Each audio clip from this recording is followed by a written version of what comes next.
mostra Amazon. O jeito Harvard de ser feliz. Shawn Achor.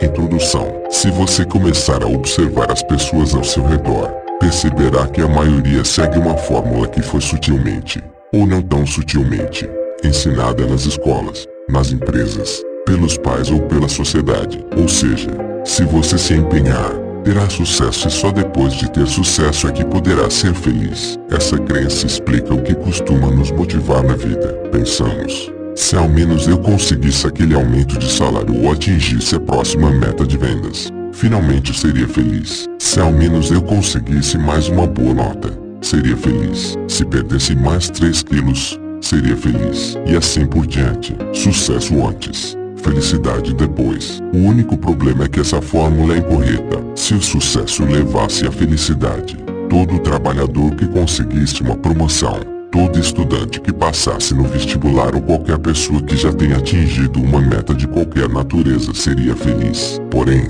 a cada vitória, a nossa meta é empurrada para frente, de forma que acabamos perdendo a felicidade de vista. E, ainda mais importante, a fórmula é incorreta por ser invertida. Mais de uma década de pesquisas revolucionárias nos campos da psicologia positiva e da neurociência comprovaram, sem sombra de dúvida, que a relação entre sucesso e felicidade é, na verdade, o contrário do que se costuma acreditar. Graças a essa ciência de vanguarda, agora sabemos que a felicidade precede o sucesso, e não resulta dele, e que a felicidade e o otimismo na verdade promovem o desempenho e a realização, proporcionando-nos a vantagem competitiva que chamo de benefício da felicidade. Esperar a felicidade restringe o potencial do cérebro para o sucesso, ao passo que cultivar a positividade estimula nossa motivação, eficiência, resiliência, criatividade e produtividade, o que, por sua vez,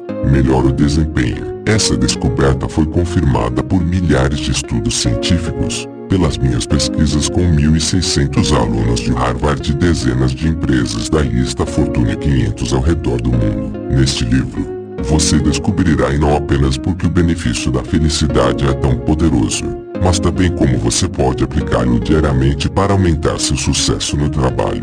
Mas estou me empolgando e me adiantando. Começarei este livro pelo ponto em que iniciei minhas pesquisas, em Harvard, onde esse conceito se originou.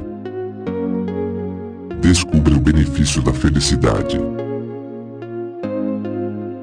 Foi um ato de grande ousadia da minha parte me inscrever em Harvard. Cresci na pequena cidade de Waco, Texas, e nunca me imaginei saindo de lá. Ao mesmo tempo que me matriculava em Harvard, fincava raízes na minha cidade natal e treinava para ser um bombeiro voluntário da região. Para mim, Harvard era um lugar saído das telas de cinema, um lugar ao qual as mães se referem brincando, dizendo que seus filhos estudarão lá quando crescerem. As chances de eu ser aceito de fato eram infinitamente pequenas. Dizia a mim mesmo que já me daria por satisfeito se um dia pudesse dizer aos meus filhos, casualmente no jantar, que um dia cheguei a me inscrever em Harvard. Imaginava-me pai, com meus filhos bastante impressionados ao saberem disso, quando, para minha surpresa, fui aceito naquela instituição.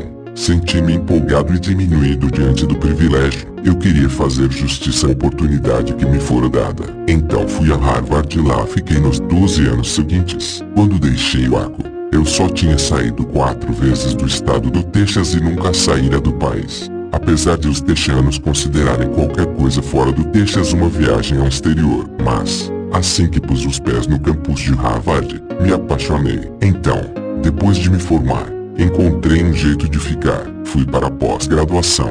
Ajudei a dar aulas em 16 disciplinas diferentes e comecei a proferir palestras. Enquanto fazia pós, também me tornei um proctor, um funcionário de Harvard contratado para viver com os estudantes de graduação e ajudá-los a percorrer o tortuoso caminho do sucesso acadêmico e da felicidade na Torre de Marfim. Na prática, isso significou que passei um total de 12 anos da minha vida morando em um quarto universitário, algo que eu omitia nos primeiros encontros românticos. Conto isso por 2 motivos. Em primeiro lugar, porque eu considerava Harvard privilégio tão grande que isso alterou fundamentalmente o modo como meu cérebro processou a experiência. Eu me sentia grato por cada instante, mesmo em meio ao estresse, provas finais e nevascas, outra coisa que só tinha visto em filmes. Em segundo lugar, os 12 anos que passei lecionando em sala de aula e morando em dormitórios me proporcionaram uma visão abrangente de como milhares de outros alunos de Harvard lidavam com o estresse e os desafios da vida universitária. Foi quando comecei a notar os padrões, o paraíso perdido encontrado,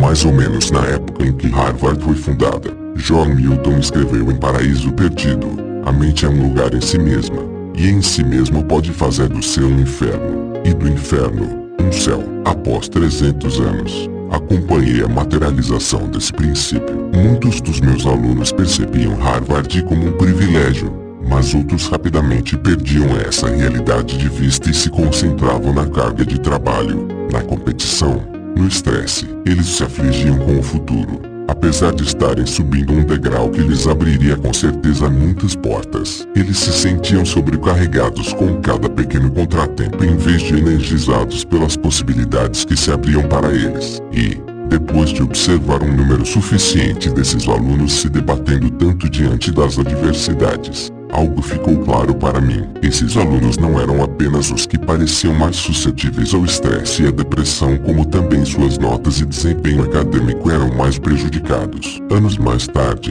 no outono de 2009, fui convidado para realizar uma turnê de palestras pela África, com duração de um mês. Durante a viagem, o CEO de uma empresa da África do Sul de nome Salim me levou a Soweto, um pequeno distrito pouco distante de Joanesburgo que muitas pessoas inspiradoras, inclusive Nelson Mandela e o arcebispo Desmond Tutu, haviam chamado de minha casa. Visitamos uma escola ao lado de uma favela que não tinha eletricidade e a água encanada era precária. Foi só quando me vi diante das crianças daquela escola que percebi que nenhuma das histórias que normalmente apresento nas minhas palestras seria eficaz. Pareceu-me inapropriado falar sobre as pesquisas e experiências de estudantes universitários americanos privilegiados e homens de negócios saudáveis e poderosos. Em vista disso, tentei estabelecer um diálogo, num esforço para encontrar pontos em comum. Perguntei em um tom claramente irônico: quem é que gosta de fazer tarefa de casa? Eu acreditava que a versão aparentemente universal pela lição de casa criaria um vínculo entre nós. Mas,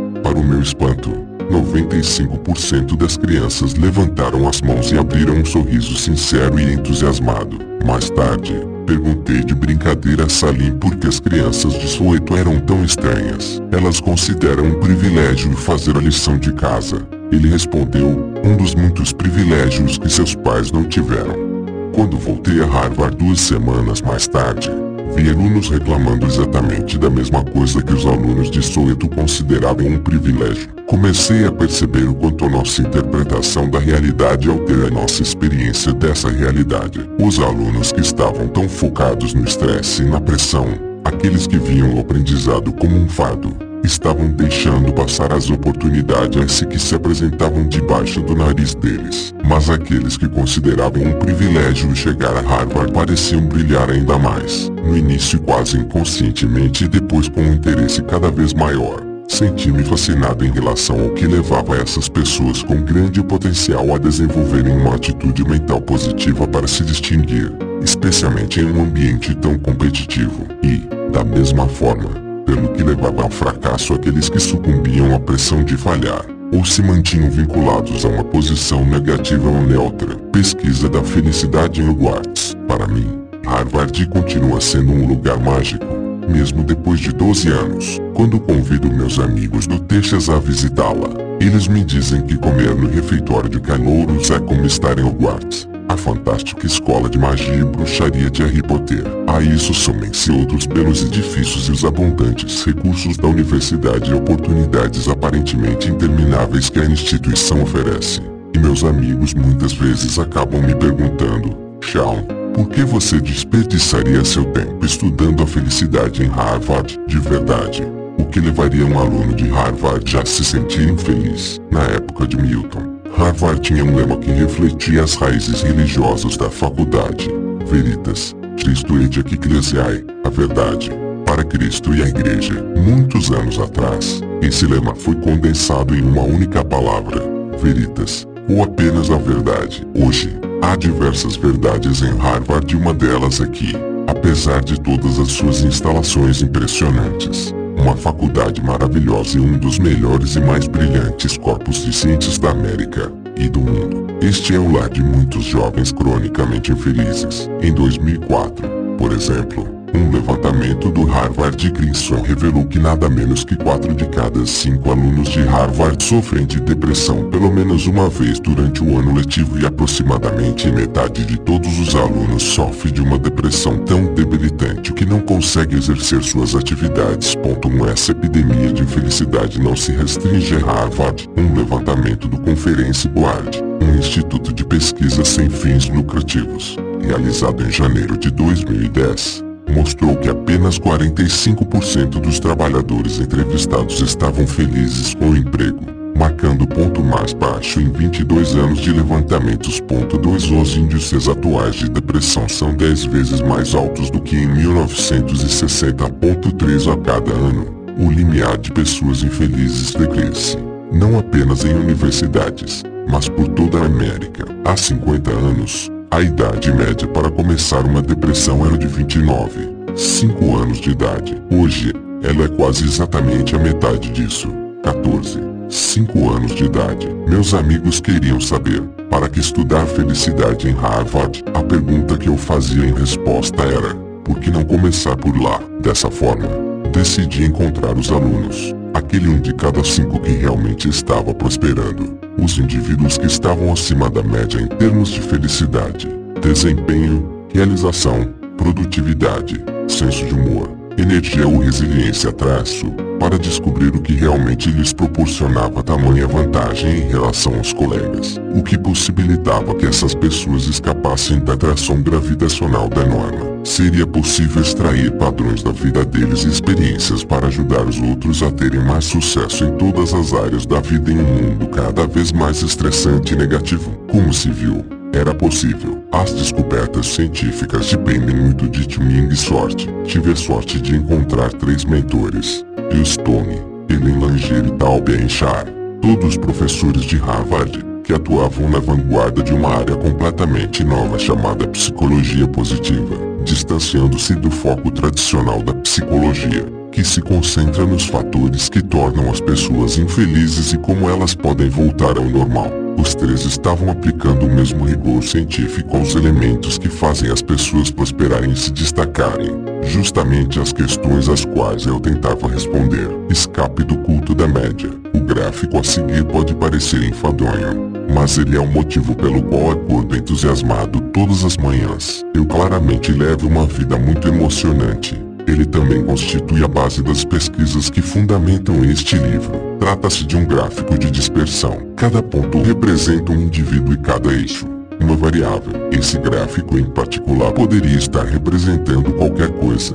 O peso em relação à altura, o tempo de sono em relação à energia, felicidade em relação ao sucesso e assim por diante. Se, como pesquisadores, constatamos esse tipo de dados, ficamos empolgados porque é fácil enxergar a presença de uma tendência, o que significa que poderemos publicar nossa pesquisa, que é o que realmente importa no mundo acadêmico. O fato de haver um estranho ponto vermelho, que chamamos de um valor discrepante, acima da curva não representa problema algum. Isso não é um problema porque podemos simplesmente excluí-lo. Podemos excluí-lo, pois ele é claramente um erro de mensuração. E sabemos se tratar de um erro porque está estragando o resto dos nossos dados. Uma das primeiras coisas que os alunos de um curso introdutório de psicologia, estatística ou economia aprendem é como limpar os dados. Se você estiver interessado em observar a tendência geral do objeto da sua pesquisa, os valores discrepantes confundem seus resultados. É por isso que existem inúmeras fórmulas e pacotes estatísticos para ajudar os pesquisadores corporativos a eliminarem esses problemas. E,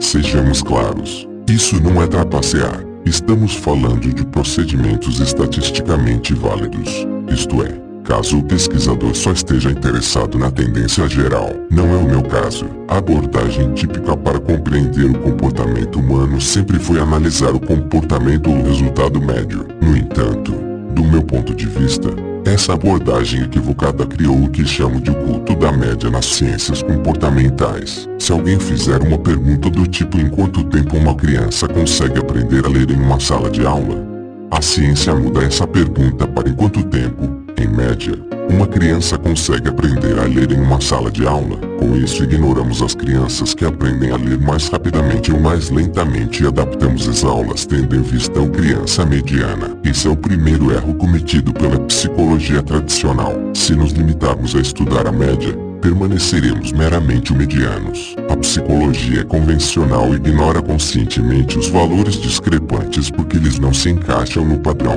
Eu procurei fazer o contrário. Em vez de excluir esses valores discrepantes, busquei aprender com eles, focado demais no negativo. É verdade, existem pesquisadores na área de psicologia que não se limitam a estudar apenas o que é mediano. Eles tendem a se concentrar naqueles que ficam de um só lado da linha mediana, abaixo dela. Esse é o segundo erro cometido pela psicologia tradicional. Naturalmente, as pessoas que estão abaixo do normal são aquelas que tendem a precisar de mais ajuda para serem afastadas da depressão, do abuso de álcool ou do estresse crônico. Em consequência, os psicólogos, justificadamente, dedicaram um considerável esforço estudando como poderiam ajudar essas pessoas a se recuperarem e voltarem ao normal. No entanto, por mais valioso que seja esse trabalho, ele só revela a metade da realidade. Você pode eliminar a depressão sem tornar a pessoa feliz. Pode curar a ansiedade sem ensinar a pessoa a ser otimista. Pode fazer uma pessoa voltar a trabalhar sem, no entanto, melhorar seu desempenho profissional. Se você só luta para reduzir os aspectos negativos, você apenas atingirá a média e deixará passar irremediavelmente a oportunidade de superá-la. Você pode passar a vida inteira estudando a gravidade sem aprender a voar. Extraordinariamente, ainda em 1998, foi constatada uma proporção de 17 para um negativo positivo no que se refere a pesquisas no campo da psicologia. Em outras palavras, para cada estudo sobre felicidade e prosperidade, foram conduzidos 17 estudos sobre depressão e distúrbios. Esses dados são extremamente reveladores. Enquanto sociedade, sabemos muito bem como é estar mal e infeliz e tão pouco sobre como ter prosperidade. Alguns anos atrás, um incidente em particular deixou isso absolutamente claro para mim. Fui convidado a dar uma palestra na Semana do Bem-Estar em uma das escolas mais elitistas da Nova Inglaterra. Os tópicos a serem discutidos: segunda-feira, transtornos alimentares; terça-feira, depressão; quarta-feira, drogas e violência; quinta-feira, comportamento sexual de risco; e sexta-feira, vai saber, isso não é uma semana do bem-estar, mas, sim, uma semana do mal-estar. O padrão de manter foco no negativo permeia não apenas nossas pesquisas e instituições de ensino como também a nossa sociedade. Ligue o noticiário da TV, e a maior parte do tempo de transmissão é dedicada a acidentes, corrupção, assassinatos, abusos. Esse foco no negativo ilude nosso cérebro e o leva a acreditar que essa relação com a desesperança é a realidade. Você já ouviu falar da síndrome da faculdade de medicina? No primeiro ano da faculdade de medicina, quando os alunos aprendem todas as doenças e sintomas que podem acometer uma pessoa, muitos médicos aspirantes de repente se convencem de que são vítimas de todas elas. Alguns anos atrás, meu cunhado me ligou da faculdade de medicina de Yale me dizendo que tinha lepra, o que, até na Yale, é extremamente raro. Mas eu não fazia ideia de como consolá-lo, porque ele tinha acabado de se recuperar de uma semana de menopausa e ainda estava extremamente sensível. A questão é que, como veremos ao longo deste livro, o objeto ao qual dedicamos nosso tempo e focamos nossa energia mental pode de fato se transformar na nossa realidade. Não é saudável nem cientificamente responsável nos limitarmos a estudar a parte negativa da experiência humana. Em 1998, Martin Seligman, então presidente da American Psychological Association, anunciou que finalmente havia chegado a hora de revolucionar a abordagem tradicional da psicologia, concentrando-se mais no lado positivo da curva, que tínhamos de estudar o que funciona, e não só o que emperrou, e assim nasceu a psicologia positiva. Morrer de fome em Harvard. Em 2006, o Dr. Tal Benchar me perguntou se eu estaria disposto a atuar como professor bolsista para ajudá-lo a conceber e lecionar uma disciplina chamada Psicologia Positiva. Na ocasião, Tal ainda não era internacionalmente famoso. Seu livro best-seller Appear só viria a ser publicado na primavera seguinte. Considerando as circunstâncias, achamos que teríamos sorte se conseguíssemos atrair uma centena de estudantes da graduação ousados o suficiente para arriscar abrir mão de créditos em, digamos, teoria econômica, para fazer um curso sobre a felicidade. Quando entramos na sala de aula no primeiro dia do curso, quase 1000 alunos de graduação estavam apinhados no auditório à nossa espera, representando aquele 1 de cada 7 alunos de uma das universidades mais exigentes do mundo. Percebemos rapidamente que aqueles alunos estavam lá porque estavam com fome. Estavam famintos por mais felicidade. Não em algum momento no futuro, mas, sim, no presente. E eles estavam lá porque, apesar de todas as vantagens que tinham, ainda não se sentiam realizados. Pare por um momento para imaginar um desses alunos. Já no primeiro ano de idade, muitos podiam ser vistos deitados no berço usando um babador com os dizeres com destino a Harvard ou talvez um bonezinho da Yale. Caso algo terrível acontecesse, desde a época em que estavam no pré-jardim de infância, no qual, em alguns casos, eles já haviam sido matriculados antes mesmo de serem concebidos eles já estavam no 1% superior da turma e no 1% de todos os que fizeram testes padronizados ao longo do caminho. Eles ganharam prêmios, quebraram recordes. O alto nível de realização não apenas era incentivado como também era esperado. Conheço um aluno de Harvard cuja mãe guardava todos os exercícios feitos à mão e desenhos em guardanapos de restaurante que ele já havia feito,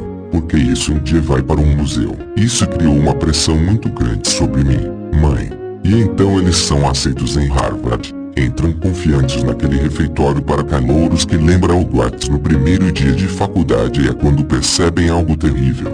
De repente, 50% deles se veem abaixo da média. Como gosto de dizer aos meus orientandos, se os meus cálculos estão corretos, 99% dos alunos de Harvard não se formam no 1% superior. Eles não costumam achar muita graça da piada, com toda a pressão para atingirem a excelência. Não é surpresa alguma constatar que, quando esses jovens caem, eles caem feio. Para piorar ainda mais as coisas, essa pressão, e a depressão resultante, puxa as pessoas para dentro, distanciando-as de seus amigos, parentes e redes de apoio social. Em um momento em que eles mais precisam de apoio, eles pulam refeições, se trancam no quarto ou se isolam na biblioteca, só saindo para uma balada ocasional, e, na tentativa de liberar a pressão, eles se embebedam demais para se divertir, ou pelo menos para se lembrar de terem se divertido. Eles até parecem ocupados demais, preocupados demais e estressados demais para encontrar o amor. Com base no meu estudo com estudantes de graduação de Harvard, o número médio de relacionamentos amorosos em um período de 4 anos é menor que 1. E, caso você esteja curioso, o número médio de parceiros sexuais é de 0,5 por estudante. Não faço ideia do que significa 0,5 parceiro sexual, mas me parece ser o equivalente científico a não passar do amasso. Meu levantamento revelou que, entre esses alunos brilhantes de Harvard, 24% não sabem se no momento estão envolvidos em algum relacionamento amoroso. O que acontecia é que, como acontece com tanta gente na sociedade contemporânea, no processo de conquistar uma excelente educação e ter acesso a fantásticas oportunidades, esses estudantes estavam absorvendo as lições erradas. Eles dominaram fórmulas de matemática e química. Eles leram grandes obras, aprenderam a história do mundo e se tornaram fluentes em línguas estrangeiras. Mas eles nunca aprenderam formalmente a maximizar o potencial do próprio cérebro ou encontrar sentido e felicidade. Munidos de iPhones e PDAs, eles recorreram a multitarefas para ter uma enxurrada de experiências que compõem um currículo. Muitas vezes à custa de experiências reais. Na busca de um alto nível de realização, eles se isolaram dos colegas e entes queridos, comprometendo, dessa forma, os próprios sistemas de apoio dos quais tanto precisavam. Observei repetidamente esses padrões nos meus próprios alunos, que muitas vezes entraram em colapso sob a tirania das expectativas que impomos a nós mesmos e às pessoas que nos cercam. Mentes brilhantes algumas vezes fazem as coisas menos inteligentes possíveis. Diante do estresse, em vez de investir no maior fator preditor de sucesso e felicidade, sua rede social de apoio traço, esses estudantes se privavam dele. Incontáveis estudos revelaram que os relacionamentos sociais constituem a melhor garantia de maior bem-estar e menos estresse, atuando tanto como antídoto para a depressão quanto como um impulsionador do alto desempenho. Mas, em vez disso, esses estudantes de alguma maneira aprenderam a se fechar quando as coisas ficam difíceis, isolando-se em um cubículo no porão da biblioteca.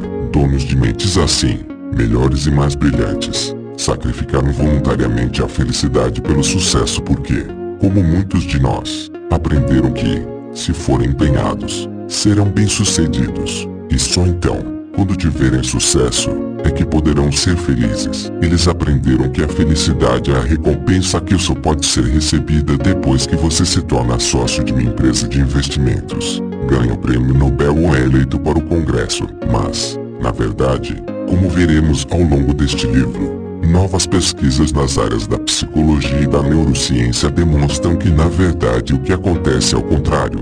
Temos mais sucesso quando estamos mais felizes e somos mais positivos. Por exemplo, os médicos que fazem diagnósticos com um estado de espírito positivo demonstram quase 3 vezes mais inteligência e criatividade do que os médicos em um estado de espírito neutro e chegam a diagnósticos precisos 19% mais rápido. Vendedores otimistas fecham 56% mais vendas que seus colegas pessimistas. Estudantes preparados para se sentir felizes antes de fazer um teste de matemática apresentam um desempenho muito melhor que seus colegas em estado de espírito neutro. Acontece que o nosso cérebro é literalmente configurado para apresentar o melhor desempenho não quando está negativo ou neutro, mas quando está positivo. No entanto, no mundo de hoje, nós sacrificamos a felicidade pelo sucesso e ironicamente acabamos reduzindo as chances de sucesso do nosso cérebro. Nossa vida repleta de demandas nos deixa estressados e nos vemos sob uma pressão crescente para atingir o sucesso a qualquer custo. Preste atenção aos valores discrepantes positivos. Quanto mais eu estudava as pesquisas surgidas no campo da psicologia positiva, mais percebia como nós, não apenas os alunos de Harvard, mas todos nós, estamos equivocados em relação às nossas crenças sobre realização pessoal e profissional. Estudos demonstraram de maneira conclusiva que o caminho mais rápido para a realização não é apenas se concentrar no trabalho e que a melhor maneira de motivar os colaboradores não é dar ordens aos gritos e criar uma força de trabalho estressada e temerosa. Em lugar disso, novas e radicais pesquisas sobre a felicidade e o otimismo estão virando tanto o mundo acadêmico quanto o corporativo de cabeça para baixo. Vi imediatamente uma oportunidade. Eu poderia testar essas ideias com os meus alunos. Eu poderia elaborar um estudo para verificar se essas novas ideias de fato explicavam por que alguns alunos tinham sucesso enquanto outros sucumbiam ao estresse e à depressão. Ao estudar os padrões e os hábitos das pessoas acima da média, eu poderia coletar informações não apenas sobre como nos colocar acima da média, mas também como elevar toda a média. Felizmente, eu estava numa posição favorável para conduzir essa pesquisa, na qualidade de um orientador de calouros. Tive o privilégio de passar 12 anos convivendo em estreita proximidade com esses alunos, e saber quais eram seus hábitos, o que os motivava e o que podíamos aprender com as experiências deles e aplicar na nossa própria vida. Tive acesso a toda a documentação de inscrição em Harvard, pude ler os comentários do comitê de admissão, observar o progresso intelectual e social dos alunos e ver quais empregos conseguiam depois de formados. Também acabei avaliando grande parte deles em sala de aula, quando atuei como professor bolsista lecionando em 16 disciplinas diferentes, visando conhecer os alunos além de meras provas e trabalhos escritos. Passei a me encontrar com eles no meu café escritório na Starbucks para conhecer a história deles. Pelos meus cálculos, conversei individualmente por mais de meia hora com mais de 1.100 alunos de Harvard, cafeína suficiente para desqualificar uma equipe olímpica inteira por décadas. Depois, peguei essas observações e as utilizei para elaborar e conduzir meu próprio levantamento empírico com 1.600 estudantes de graduação de alto desempenho. um dos mais abrangentes estudos sobre felicidade já realizados com alunos de Harvard. Ao mesmo tempo, continuei estudando as pesquisas em psicologia positiva que de repente começaram a ser conduzidas em grande número na minha própria instituição e em laboratórios de universidades ao redor do mundo. E qual foi o resultado de tudo isso? Conclusões surpreendentes e empolgantes sobre o que leva algumas pessoas a ter sucesso e prosperar em ambientes desafiadores enquanto outras afundam e nunca realizam seu potencial. O que descobri, e o que você está prestes a ler, foi revelador, não apenas para Harvard mas para todos nós, no mundo do trabalho. Os 7 princípios. Quando terminei de coletar e analisar esse enorme volume de pesquisas, pude isolar 7 padrões específicos, funcionais e comprovados de sucesso e realização. O benefício da felicidade. Como o cérebro positivo possui uma vantagem biológica em relação ao cérebro neutro ou negativo, este princípio nos ensina como retreinar o cérebro para capitalizar a atitude positiva e melhorar nossa produtividade e desempenho. O ponto de apoio e alavanca, a maneira como vivenciamos o mundo, e a nossa capacidade de prosperar nele, muda constantemente a partir da nossa atitude mental. Este princípio nos ensina como podemos ajustar nossa atitude mental, nosso ponto de apoio, de maneira a nos dar o poder, a alavanca, para atingirmos a realização e o sucesso. O efeito Tetris, quando o cérebro fica preso a um padrão que foca o estresse, a negatividade e o insucesso, nos condicionamos ao fracasso. Este princípio nos ensina como retreinar o cérebro para que identifique padrões de possibilidade, de forma que possamos perceber e aproveitar as oportunidades que encontramos pelo caminho. Encontre oportunidades na adversidade. Diante da derrota, do estresse e da crise, o cérebro mapeia diferentes caminhos para nos ajudar a sobreviver às adversidades. Este princípio diz respeito a encontrar o caminho mental que não só nos tira do fracasso ou do sofrimento, mas também nos ensina a sermos mais felizes e mais bem-sucedidos graças a ele. O círculo do Zorro. Quando nos vemos em dificuldades e nos sentimos sobrecarregados, nossa lógica cerebral pode ser dominada pelas emoções. Este princípio nos ensina a retomar o controle concentrando-nos primeiro em metas pequenas e factíveis e só depois expandindo gradativamente nosso círculo para atingir metas cada vez maiores. A regra dos 20 segundos. Muitas vezes sentimos ser impossível manter uma mudança por muito tempo porque nossa força de vontade é limitada. E quando nossa força de vontade falha, voltamos aos nossos velhos hábitos e sucumbimos ao caminho da menor resistência. Este princípio mostra como, por meio de pequenos ajustes de energia, é possível redirecionar o padrão da menor resistência e substituir maus hábitos por bons. Investimento social. Diante de dificuldades e estresse, algumas pessoas escolhem se isolar e se retirar para dentro de si mesmas. Mas as pessoas mais bem-sucedidas investem nos amigos, colegas e parentes para continuar avançando. Este princípio nos ensina como investir mais em um dos mais importantes fatores preditores de sucesso e excelência: nossa rede social de apoio. Juntos, estes 7 princípios ajudaram alunos de Harvard, e posteriormente dezenas de milhares de pessoas no mundo real, a superar obstáculos, livrar-se de maus hábitos, tornar-se mais eficientes e produtivos, beneficiar-se ao máximo das oportunidades, alcançar suas mais ambiciosas metas e atingir todo o seu potencial. Fora da Torre de Marfim. Apesar de adorar trabalhar com os alunos, o que eu realmente queria era verificar se esses mesmos princípios também poderiam levar à felicidade e ao sucesso no mundo real. Para fazer a ponte entre a academia e o mundo dos negócios, abri uma pequena empresa de consultoria chamada Aspirante para oferecer e testar essa pesquisa em empresas e organizações sem fins lucrativos. Um mês depois, a economia global começou a entrar em crise. O benefício da felicidade no trabalho. Sobrevoando as savanas do Zimbábue no outono de 2008, de repente fiquei nervoso. Como eu poderia falar sobre felicidade a pessoas em um país devastado pela mais completa implosão de seu sistema financeiro, além de ser governado por um ditador, Robert Mugabe? Quando pousamos na cidade de Harare, alguns líderes de negócios locais me levaram para jantar. À luz de velas, um deles me perguntou: Shawn, Quantos trilionários você conhece? Respondi, gracejando.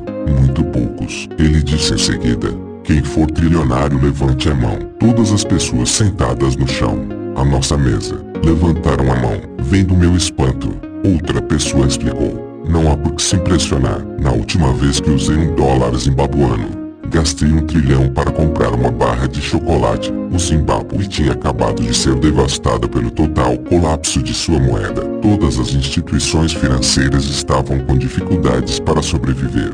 O país tinha chegado a adotar um sistema de escambo por um tempo. Em vista de tudo isso, preocupei-me com a possibilidade de minha pesquisa cair em ouvidos ensurdecidos por causa das concussões provocadas pelas repetidas crises. Mas, para minha surpresa, deparei com pessoas mais ávidas do que nunca em conhecer os bastidores dos princípios. Elas queriam se recuperar das adversidades e sair da situação mais fortes do que nunca, e sabiam que precisavam de um conjunto totalmente novo de ferramentas para isso.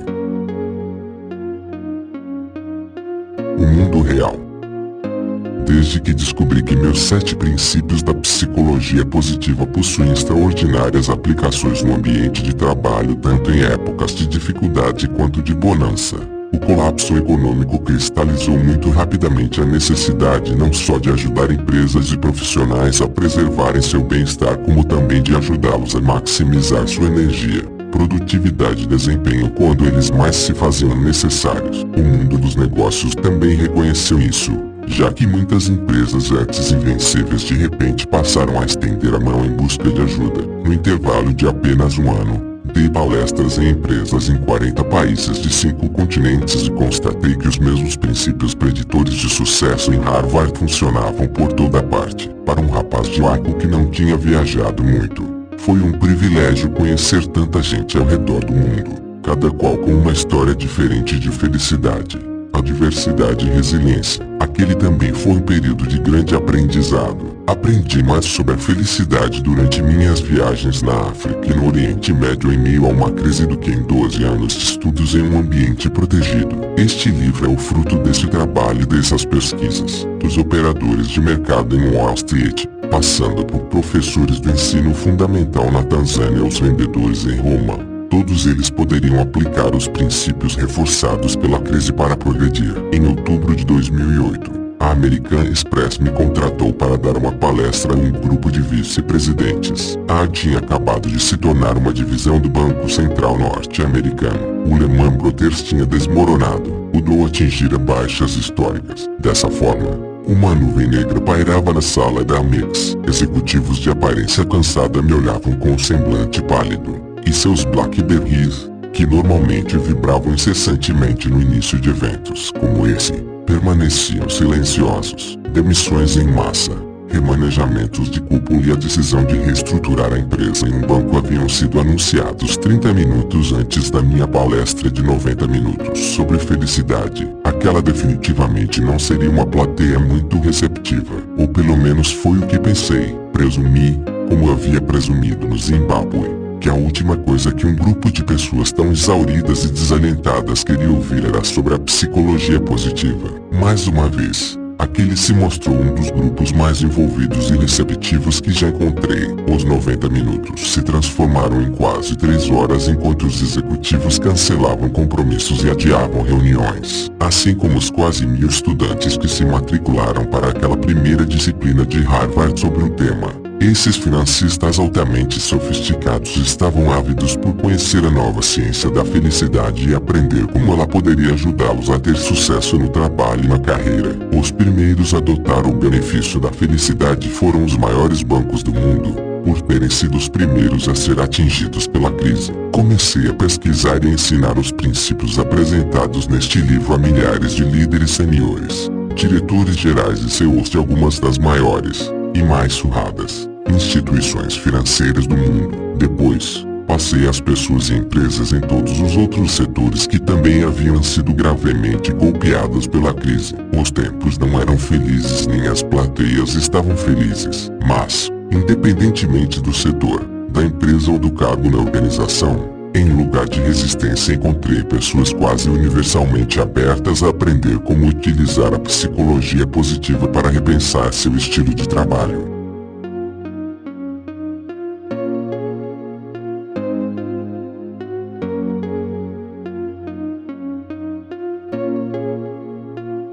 felicidade contra o estresse. Enquanto isso, pesquisadores da psicologia positiva concluíam uma meta-análise, um estudo de praticamente todos os estudos científicos disponíveis sobre a felicidade. Mais de 200 feitos com 275 mil pessoas.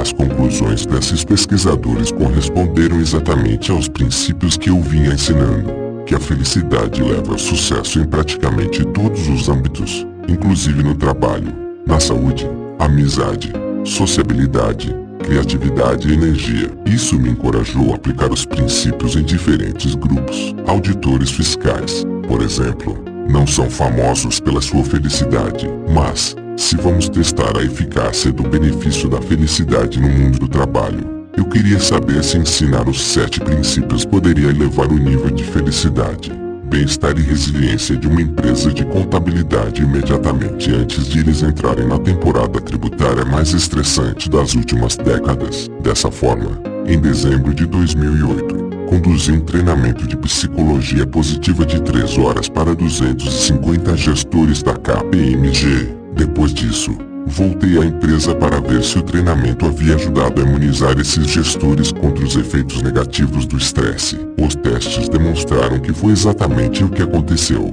e muito rapidamente, o grupo de auditores que participou do treinamento apresentou pontuações de satisfação com a vida significativamente mais altas e pontuações de estresse mais baixas que um grupo de controle que não recebeu o treinamento. E o mesmo aconteceu na UBS, Credit Suisse, Morgan Stanley e incontáveis outros gigantes feridos. Diante da maior retração econômica da história moderna, as empresas instituíram rigorosas restrições a seus colaboradores, similares a épocas de guerra, apertando ao máximo os cintos na tentativa de sobreviver. E mesmo assim elas encontraram folga no orçamento para meus treinamentos baseados nessa pesquisa. Os líderes dessas empresas reconheciam que seriam necessárias mais do que habilidades técnicas para ajudar a empresa a sobreviver às difíceis circunstâncias. Logo, faculdades de direito e empresas de advocacia também começaram a me procurar, e com razão. Pesquisadores descobriram que os advogados apresentam um índice de depressão que ultrapassa mais de 3 vezes a média e que estudantes de direito padecem de níveis perigosamente elevados de angústia mental. 2 Vários alunos da Faculdade de Direito de Harvard disseram que costumavam estudar na biblioteca da pedagogia menor, porque o simples fato de estar no mesmo ambiente que os outros estudantes de direito, ainda que ninguém dissesse uma palavra, espalhava um estresse negativo parecido com a fumaça de cigarro que se aspira passivamente. Para combater essa penosa realidade, ensinei os 7 princípios a grupos específicos de advogados e estudantes de direito por todo o país. Falamos sobre como manter uma atitude positiva poderia lhes dar uma vantagem competitiva, como desenvolver seus sistemas sociais de apoio poderia acabar com a ansiedade e como eles poderiam se proteger da negatividade que se espalhava rapidamente de um cubículo da biblioteca ao outro.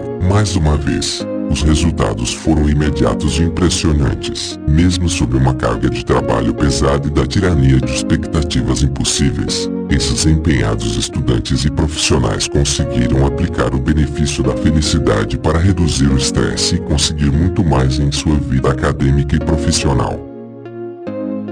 Espalhando a notícia.